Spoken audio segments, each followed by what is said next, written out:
اس نے جب جلتی ہوئی پیشانی پہ ہاتھ رکھا، روح تک آ گئی تاثیر مسیحائی۔ آج کی اس تقریب میں سب سے پہلے میں اپنے محسن اور شفیق جناب عبدالمجید پاناوالا صاحب کا شکر ادا کروں گا، جن کی دست شفقت کی وجہ سے ہم آج یہاں پہنچے ہیں کہ آپ ہمارے جس بھی پروجیکٹ میں سرمایہ کاری کریں گے، آپ کو ایک تو ان ٹائم ڈیلیوری ملے گی اور اس کی تمام لیگل اور کارڈیل فارمیلٹیز پوری کی جائیں گی۔ راج بھائی کے لیے ایک شور تو بنتا ہے، 1 2 3 دمادم مسکلندر، دمادم مسکلندر، دمادم مسکلندر، دمادم مسکلندر، دمادم مسکلندر، دمادم مسکلندر، دمادم مسکلندر، دمادم شاکرندر، دمادم مسکلندر، دمادم شاکرندر، دمادم مسکلندر، دمادم مسکلندر، دمادم مسکلندر۔ ایمان مجھے روکے ہے تو کھینچے ہے مجھے کفر، کعبہ میرے پیچھے ہے کلیسا میرے آگے۔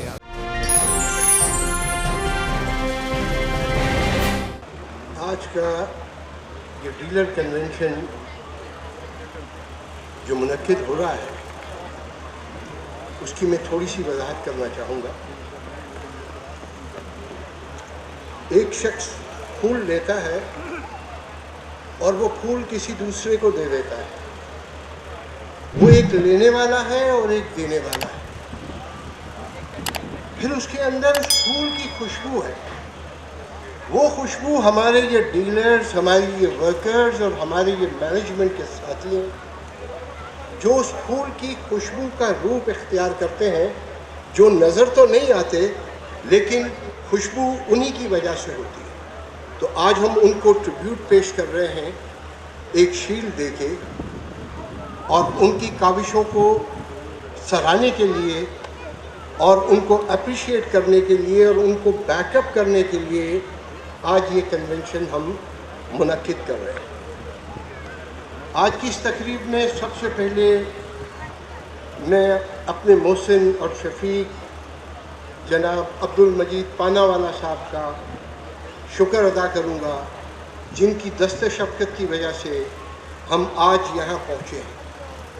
وہ ایک شعر ہے، اس نے جب جلتی ہوئی پیشانی پہ ہاتھ رکھا، روح تک آ گئی تاثیر مسیحائی کی۔ انہوں نے تو صرف ہاتھ رکھا تھا، اور یہ جتنی مسیحائی کی تاثیر ہے یہ سب انہی کے طفیل ہیں۔ اب ایک جو پروجیکٹ ہے وہ صرف سڑک، مکان، سیوریج کا نظام نہیں، پروجیکٹ اس سے بڑھ کر کچھ ہے۔ سرمایہ کار کے لیے سب سے مشکل کام گلکاری کرنا ہوتا ہے۔ سرمایہ کار چاہتا ہے کہ میں سرمایہ سے سرمایہ کماؤں۔ یہ پرانے دور کی بات ہے۔ آج ہر سرمایہ دار کو گلکاری بھی کرنی پڑے گی۔ اب آپ پوچھیں گے کہ بھئی یہ گلکاری کیا ہے؟ گلکاری ہے ماحول سے مطابقت پیدا کرنا، ماحول کو اچھا بنانا، آپ کے رستوں میں درخت اگانا، پھول لگانا، اپنی پروجیکٹ کو سرسبز و شاداب رکھنا۔ اس پہ خرچہ ضرور آتا ہے، لیکن قدرت سے اور نیچر سے ہم آہنگی پیدا ہوتی ہے۔ ہمارے ہر پروجیکٹ میں اس چیز کا خاص خیال رکھا گیا ہے کہ ہمارے رہنے والے نیچر سے ہم آہنگ رہیں۔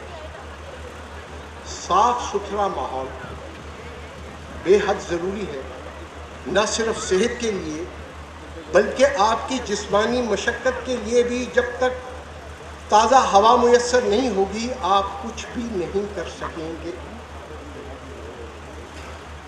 آج کے دور کی جسے انوائرمنٹ پروٹیکشن کہتے ہیں، اب ہم ملیر کے علاقے میں ہیں جو بنیادی طور پر ایک زرعی علاقہ ہے۔ اس کی ایکالوجی، اس کی ثقافت کو برقرار رکھنا جدید طرز تعمیر کے ساتھ انتہائی ضروری ہے، اور ہم وہ تمام اقدامات کر رہے ہیں کہ جس سے انوائرمنٹ کو کم سے کم نقصان پہنچے، اور ان کی جو نہریں ہیں، دریا ہیں جو ادھر کے درخت ہیں ادھر کی جو نیچر ہے وہ اپنی اصل حالت میں برقرار ہے. اب دو باتیں میں اور کرنا چاہوں گا. ہمارے پروجیکٹ میں لوگ سرمایہ لگاتے ہیں. ایک تو ہے سرمایہ کا تحفظ، جو بہت سارے پروجیکٹ بنانے والے سرمایہ کا تحفظ دیتے ہیں. ہماری بھی اولین کوشش ہے کہ جو سرمایہ کاری کرتا ہے اس کا سرمایہ محفوظ رہے، لیکن اس کے ساتھ ہم ایک اور کام کرتے ہیں کہ جو ہمارے پروجیکٹ میں سرمایہ لگاتا ہے اس کو اطمینان قلب اور سکون بھی رہے، وہ بے چین نہ رہے. اور اس کے لیے کیا ضروری ہوتا ہے؟ ان ٹائم پروجیکٹ میں آپ کے پلاٹ کی ڈلیوری، اس کی ساری لیگل ریکوائرمنٹ پوری کرنا، جس کے لیے بے انتہا مشقت اور عرق ریزی کی ضرورت ہوتی ہے. اور یہ کام کس کی نگرانی، کس کی لیڈرشپ میں ہو رہا ہے؟ آصف مجید صاحب کی.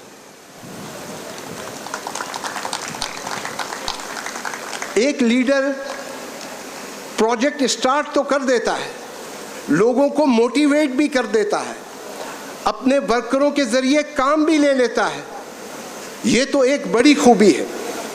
لیکن ایک اس سے بڑی خوبی جو آصف مجید صاحب میں ہے وہ یہ ہے کہ کون سا کام نہیں کرنا ہے.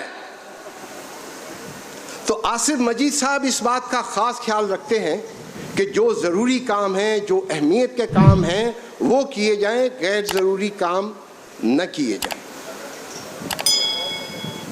اب ہمارے جو مہمان اور یہ سب لوگ آئے ہیں،